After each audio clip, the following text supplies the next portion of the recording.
Hey everyone, so Dr. Natalie Lopez here. I'm just going on with our stretch of the week, focusing on simple wrist stretches we can do just on a daily basis or just, every few days just to get things moving. One of those is going to be really nice posture, kind of setting our shoulder blades back so we're not hunched forward, nice and tall. You're going to reach your hands as far, almost pushing the wall away.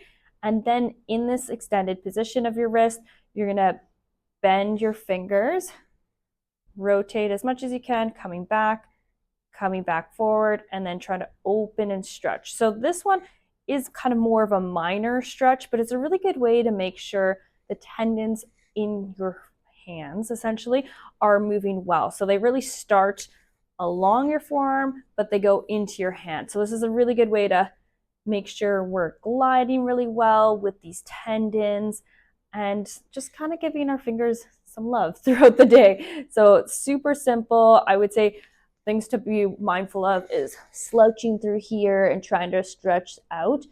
It's just not going to be as effective. You might as well make it more of a postural exercise where you're pushing away and being intentful and then keeping that elbow straight as much as you can, rotating, opening up, bending the fingers here. So this one, I would say keep it around 8 repetitions.